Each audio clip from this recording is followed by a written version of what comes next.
Well, I've been seeing all this stuff about the Disney layoffs and that guy who made Andor is saying that Disney is basically broke, that they don't have any money, and he's mad about it.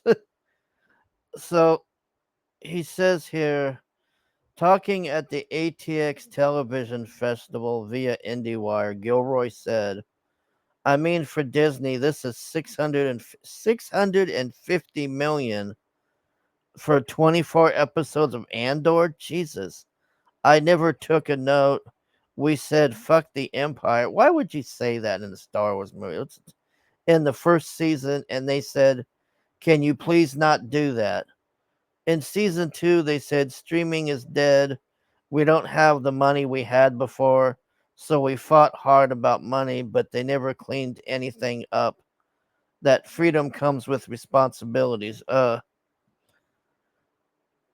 responsibility should be to not greenlight every pile of shit that comes along just because it's woke or is diverse or any of this crap.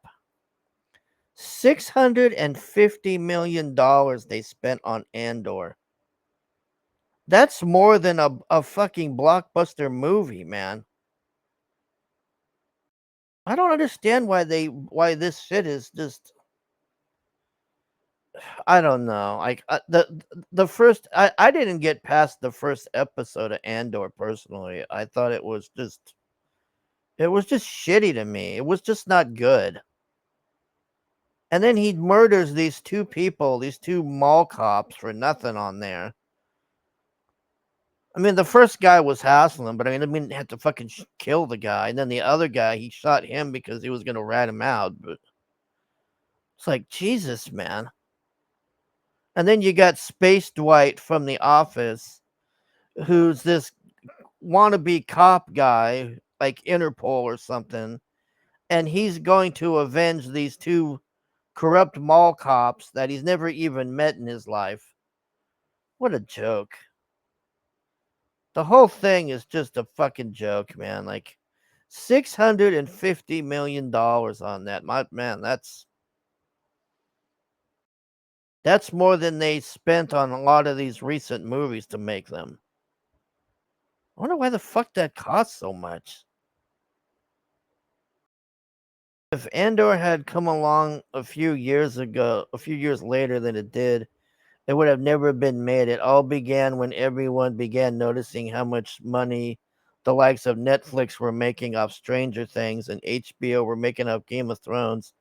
So every single studio then decided not to make shows for other streaming platforms but have their own. They all spent big to launch their networks with varying degrees of success. Disney saw Marvel shows help Netflix, and though, wait a minute, Paramount started thinking, why are we selling Star Trek shows to Netflix when we could have our own? However, they reacted far too late and were also guilty of rushing out big name shows with poor writing. Yeah, that's the main problem is the writing. And I'll stick to that. I don't care if that Burnett guy thinks it's directors and all this. It is the goddamn writing. The writing is the core of the show. If the writing is shit, you are fucked. And that's why all this shit's collapsing. That's why you're seeing all these hundreds of people being laid off and all this. It's now better to just wait for shows to finish. You fancy subscribe to a streamer for a month and drop it again. There's simply not enough content on a weekly basis to truly make them worthwhile. Um the problem with the streaming things, well, I'll go through each of them. Okay, so Netflix, the problem with Netflix is, when it first came out, it was, oh, share the password and all this and share the love. So I got that as a Christmas gift from my friend and his kids so they could watch these cartoons. And I would occasionally, I'd say out of an entire month, I'd watch maybe one show or something off of Net. There was just nothing. It was 98% of Netflix is garbage shows. The only thing worth a damn on Netflix is Cobra Kai, and that's done. Stranger Things, I guess, and that's going to be finishing up soon. So other than that, Squid Games is finishing up. Squid Games, they should have just kept going with new people in there. It would have been so much better to do that. I don't know why they went on this. I don't care about that stupid guy's personal vendetta thing and all that.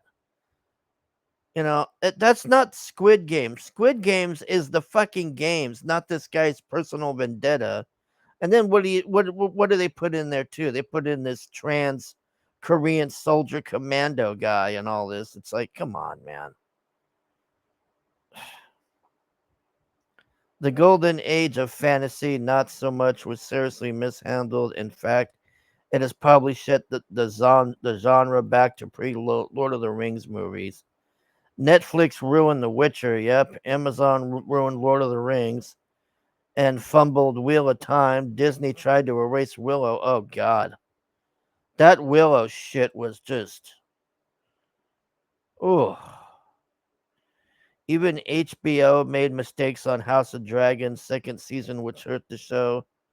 There's no budget left to do any of these franchises justice, or it's simply too late. No, the problem is, like I said, the writing. They need to fire all of these fucking writers. But the problem is, who are you going to get to come in there? Because you have to get non woke, non political people in there that want to make entertainment. These people don't want to make entertainment. They just want to make this woke bullcrap that nobody watches. Star Wars TV dead. The point I'm making is we should cherish Andor. No, Andor was garbage. It arrived at the only time it could have. All of these expensive projects, Andor actually delivered. No, it did not. A rare example. We are left with almost perfect 2 seasons of TV, which probably the best. No. The best 2 seasons of Star Wars TV were the first 2 seasons of Mando. Mando was the closest thing that you can get to Star Wars. All of this other Ahsoka, that Acolyte, it's all garbage. It's just shit. It now seems the future of Star Wars live action is a shaky nail. Ahsoka season 2 is still coming. Ugh. You know, the weird thing about Ahsoka was I didn't give a fuck about Ahsoka on there. Those Sith people were what I cared about. Like that guy. Well, that guy died, but that chick was pretty cool. That Sith chick. I don't understand how they make the Sith so good and interesting on there, but Ahsoka, I don't care. Ahsoka and them they just sucked. It's like when I saw that, all I cared about was what are these Sith people doing? I don't care about this. I guess we will find out eventually. I used to subscribe to per year. Ooh, yeah, I couldn't imagine giving those people money for years. Well, so folks, someone at Disney told Andor creator Tony Gilroy that streaming is dead. For me, they were right. What about you? Is streaming dead? Yeah, streaming.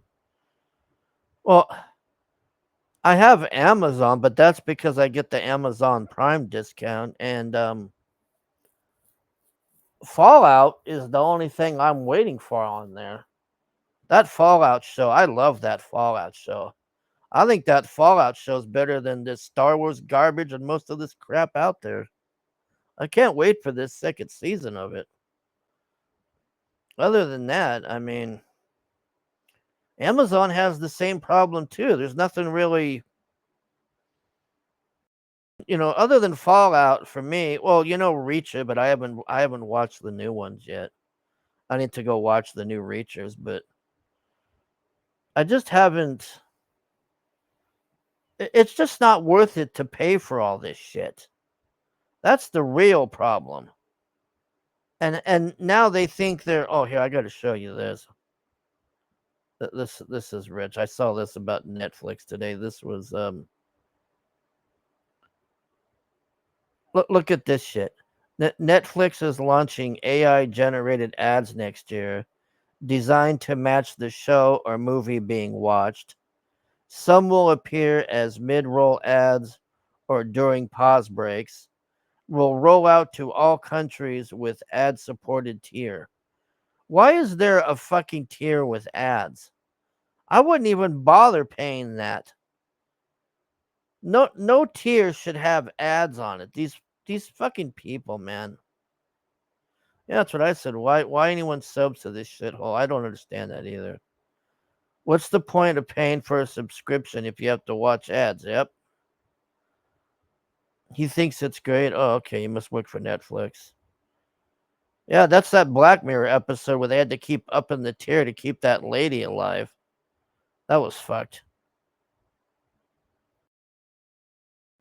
I don't know if they're going to bring back DVDs. I think Disney Plus will shut down at some point. Hulu will probably shut down. Netflix, I think, will go a little longer and then it'll finally correct. Because, see, you have too many streaming services out there. And it's been a battle for a while because, see, nobody wants to pay over $100 for all these different things. It's just stupid. If these people had any brains, they would all come together, all the streaming services, and offer a package where you get all of them for a cheap of like, even if it was $30 where you have access to all of them, maybe, but then they're going to be screwed that way. It's just I don't see any solution other than to get really good writers. I think the streaming service that has really good writers who produce really good shows is going to be the winner, if there is a winner at all. Overall, it's all overpriced. They keep raising the prices and doing these stupid things. You can't share the passwords. You can't. They do everything they can to run you off. They do nothing to entice you. What is my incentive to come back to Netflix? But they're telling me, oh, not only can you not share the password, you can't on the ads tier now. We're gonna have AI ads that we're gonna interrupt the fuck out of your shows. But don't worry because they're gonna be appropriate to what you're watching. Oh, really?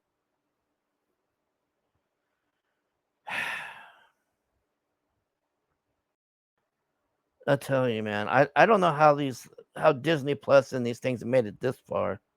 I think it's been dead for a while.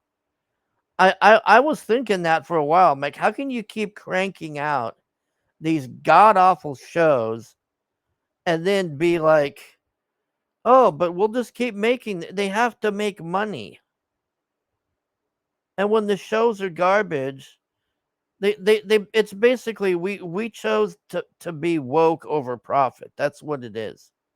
You can't be woke and have profit. You either make profit or you're woke. There's no both. You just can't do it. All right, thanks for watching. Bye.